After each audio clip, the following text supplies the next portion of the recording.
पाकिस्तान के कौन कौन से शहर भारत की जद में।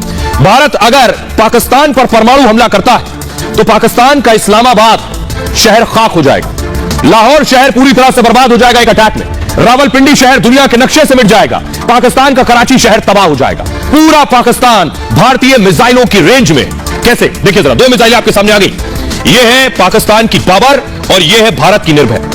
बाबर की खासियत देखिए जरा, बाबर जो है पाकिस्तान की सबसे ताकतवर मिसाइल और निर्भय मिसाइल हर मौसम में मार करने वाली सब सोनिक क्रूज मिसाइल है ये भारत की। बाबर मिसाइलों के 7 वेरिएंट्स में से एक है, अलग अलग वेरिएंट बनाए पाकिस्तान में, उनमें से एक है बाबर। और जो भारत की निर्भय 200 से 300 किलो वजनी परमाणु हथियार ले जा सकती है। अगर इन्हें फायर करते, इसकी अधिकतम रेंज देखिए 900 किलोमीटर। भारत की मिसाइल 1500 किलोमीटर की रेंज है, इसे आसमान में ही गिरा देती। ठीक इस तरह देखिए जो आपने देखा। अगली मिसाइल देखिए जरा, अगर पाकिस्तान शाहीन से हमला करता, शाहीन 1 कम दूरी की बैलिस्टिक मिसाइल है, भारत के पास शौर्य मिसाइल, यह मध्यम दूरी की बैलिस्टिक मिसाइल है। शाहीन जो है, शाहीन 1 की रेंज 750 से 1000 किलोमीटर की है और भारत की जो शौर्य 700 से 1900 किलोमीटर की रेंज है, इसे भी मार गिराती शाहीन 1 को शौर्य। 1000 किलोग्राम का सिंगल वॉरहेड लगा सकता है ऊपर जो वॉरहेड देख रहे हैं 1000 किलोग्राम का, और ये जो आप देख रहे हैं 200 से 1000 किलो वजन के हथियार ले जा सकती है।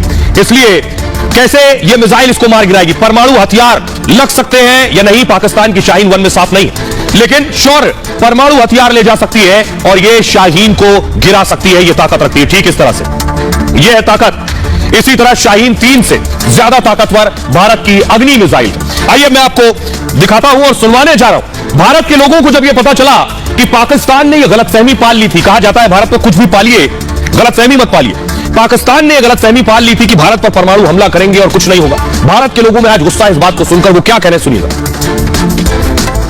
आज भारत एक मजबूत राष्ट्र है, पाकिस्तान ऐसी गलती करने की कभी सोचे भी ना, सपने में भी ना सोचे। यदि अगर सोचता है और उसके मन में भी ये बात आती है तो हमें लगता है नरेंद्र मोदी जी के नेतृत्व में जो सशक्त सरकार चल रही है पाकिस्तान की बधिया उखड़ने का काम करेगी। परमाणु का जब ये लोग हमला करते उसके बाद से विश्व के नक्शे से पाकिस्तान गायब हो जाता।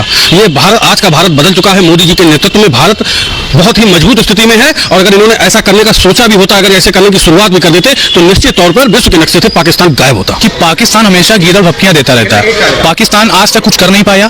पाकिस्तान इंडिया को टच भी नहीं कर सकता है और टच करने पर भी इंडिया, मोदी जी वो हाल करेंगे कि इनका नामो निशान तक मिटा देंगे। पाकिस्तान परमाणु हमला करने वाला था, ये विषय तो बहुत दूर का हो गया। केवल गीदड़ भपकी पाकिस्तान देता रहा है, क्योंकि जिस देश के पास खाने के लिए नहीं है, कमाने के लिए नहीं है, जिसकी अर्थव्यवस्था शून्य पर पहुंच चुकी है, जहां पर आटे दाल के लाले पड़े हुए हैं, वो भारत पर परमाणु हमला करने की कल्पना नहीं कर सकता। पाकिस्तान हमेशा धमकियां ही देता रहा, आतंकी, लेकिन वो इंडिया के खिलाफ कभी भी कोई ऐसी चीजें नहीं कर पाया जिससे कि उसको कुछ सफलता प्राप्त हो पाए। मोदी जी ने उनको दिखा चुका है, सर्जिकल स्ट्राइक करके दिखाया उन्होंने कि इंडिया कितने पावर में और कितना वो कर सकता है। देखिए, पाकिस्तान के लिए भारत पे हमला करना एक सपना बन चुका है और अगर उसने भारत के ऊपर आंख उठा हुई देखा तो उसका हाल वो होगा जो सोचा भी नहीं होगा, क्योंकि माननीय मोदी जी के आने भारत एक ऐसी ताकत बन चुका है जिससे पाकिस्तान तो क्या कोई भारत के ऊपर जल्दी आंख उठाने की सहमत नहीं करेगा।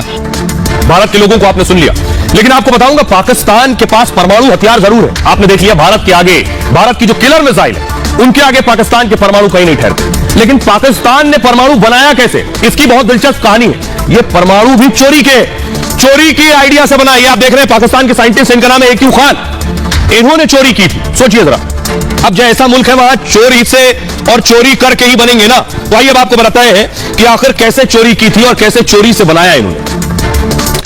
न्यूक्लियर बनाया चोरी करके।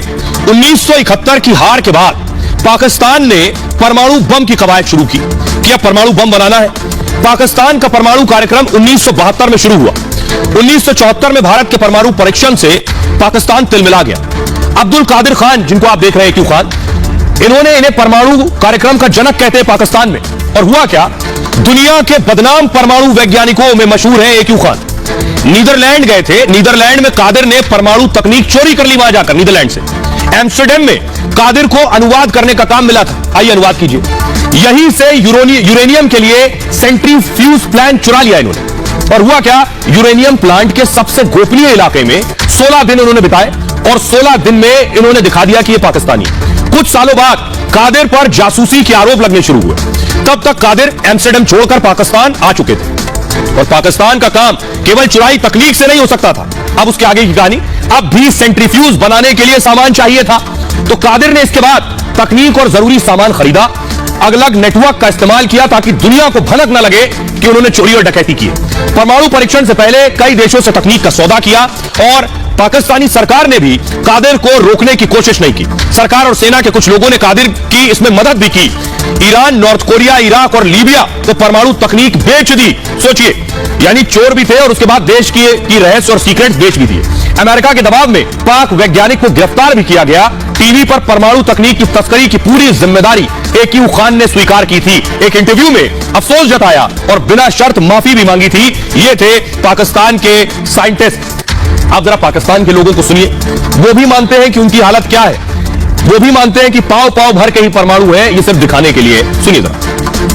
नो डाउट इंडिया ही जीतेगा, क्योंकि पाकिस्तान के पास इतना सोर्स नहीं है कि वो जंग कर सके और उसको जीत भी सके।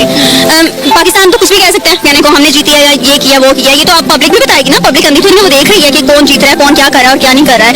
इंडिया आप देखते हैं डेवलपिंग कंट्री बनता जा रहा है। यार यहाँ सारे चोर हैं, हम जो मर्जी कर लेना, सारे ही चोर हैं। पाकिस्तान में हम लोग स्पेसिफिकली नहीं कह सकते कि ये इंसान करप्शन कर रहा है। यहाँ हर इंसान करप्शन कर रहा है। यहाँ आप क्या मैं क्या, शायद लोग कहते हैं कि हम नहीं कर रहे, लेकिन किसी न किसी लिहाज से वो लोग कर रहे होते हैं। करप्शन हमारे मुल्क को बहुत ज्यादा की है। करप्शन कर करके हमारा मुल्क जो है एक उस हद तक पहुंचा दिया है जहाँ के खत्म हो चुका है मुल्क। हमें अपने मुल्क को चलाने के लिए दूसरों से पैसे उठाने पड़ रहे हैं, हमें फंड लेने पड़ रहे हैं। जो हमारी जो कंट्री है इस टाइम वो वेंटिलेटर पे है, ठीक है। पाकिस्तान इस टाइम वेंटिलेटर पे लेटा हुआ है, ना वो उठ सकता है ना वो मर सकता है। ये हालत हुई है इस टाइम। एक ओवरसीज पाकिस्तानी है जो उधर से मेहनत मजदूरी करके इधर पैसे भेजते हैं, उनकी वजह से ये मुल्क जो लूला लंगड़ा चल रहा है। और एक ये हमारी लीड क्लास है, एक हमारा खून चूसती है, हमारे ऊपर हुक्मरानी करती है और ये सारे पैसे बाहर लेती है। यहाँ पे मेडिसिन के मसले, यहाँ पे रहने के मसले, यहाँ पे खाने के मसले हैं, ठीक है ना। यहाँ पे एजुकेशन के मसले, यहाँ पे मसले खत्म ही नहीं हो रहे। उन मसाइल से हट के जब निकलते हैं तो यहाँ पे ऊपर वाला तबका करप्शन छोड़ देता है।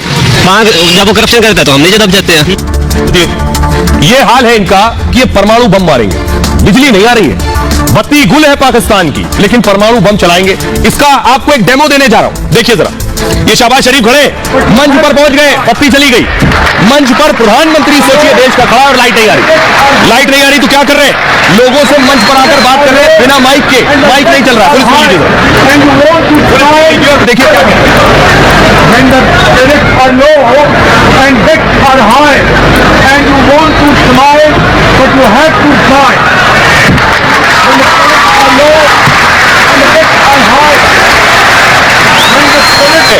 माइक काम नहीं कर रहे हैं। मंच पर खड़े होकर देखिए बता रहे हैं कि क्रेडिट लो है और डेबिट हाई है, लेकिन मुस्कुराना है। सोचिए ये हाल है पाकिस्तान का। अब आप अंदाजा लगा सकते हैं कि सोचिए प्रधानमंत्री की स्थिति क्या है।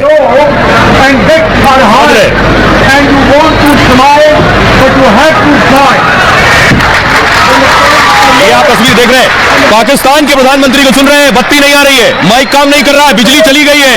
इससे ज्यादा जीता जागता उदाहरण नहीं हो सकता पाकिस्तान की हालत का। सोचिए एक मुल्क का प्रधानमंत्री मंच पर खड़ा होकर बिना माइक के बोल रहा है, चिल्ला चिल्ला के। क्यों? क्योंकि लाइट नहीं आ रही है। कह रहा है क्रेडिट बढ़ गया, डेबिट खत्म है। क्रेडिट कम है, डेबिट बढ़ गया। तो सोचिए ये मुल्क परमाणु चलाने की बात कर रहा है, बल्कि इनकी हालत परमाणु बेचने की हो गई है। यकीन नहीं होता तो मैं आपको दिखाने जा रहा हूं, देखिए जरा। परमाणु बेचने की हालत में है, चलाने की बात कर रहे थे। रोटी रोटी के लिए पाकिस्तान में मारामारी है और पूरी तरह से विदेशी मदद पर निर्भर है। मदद न मिली तो पाकिस्तान खत्म हो जाएगा। अटकले पाक परमाणु बेच सकता है। सोचिए जब इस सेगमेंट की शुरुआत की थी तो पाक परमाणु चला सकता पर बात कर रहे थे, अब खात्मे तक परमाणु बेचने की बात हो रही है। पाक लगातार यूरेनियम तस्करी कर रहा है। इस वक्त पूरी दुनिया से पाक यूरेनियम पहुंच रही है और यूरेनियम का इस्तेमाल परमाणु बम में होता है। ऐसे में आशंका है कि परमाणु बम बेचा जाए। परमाणु तकनीक पहले ही बेचने के आरोप लग चुके हैं। मैंने बताया इससे पहले आपको। मांग हो रही है कि वॉच डॉग एक नियुक्त कर दिया जाए जो निगरानी रखे कि कर क्या रहे हैं लोग परमाणु का। पाकिस्तान पर अंतर्राष्ट्रीय निकाय ने भी नजर गड़ा रखी है। परमाणु हथियारों से जुड़े प्रोजेक्ट कब्जे में ले लिए जाए इनके वक्त से पहले। परमाणु आतंकियों तक पहुंचाया तो दुनिया खतरे में हो जाएगी। अब खतरा इस बात का है। आइए खबरों में आगे बढ़ते हैं। तो पाकिस्तान का हाल आपने देख लिया। पाकिस्तान ने गलती से एक सपना देख लिया था 28 फरवरी 2019 को, जो अब सपना भूल चुके हैं। आगे बढ़ते हैं। आज की एक और खबर है, पठान की हंगामेदार ओपनिंग रही है। पठान रिलीज हो गई, लेकिन रिलीज कैसे हुई है देखिए सर। ये आप देख रहे हैं आज प्रदर्शन हो रहा था। इंदौर की तस्वीर में आपको दिखा रहा हूं। इंदौर में सड़क पर बैठकर लोग प्रदर्शन कर रहे थे। इस तरह पठान की शुरुआत हुई है। अगली तस्वीर दिखाई था भागलपुर की, आप देख रहे हैं भागलपुर में, बिहार के भागलपुर में पोस्टर फाड़ दिए गए। लोग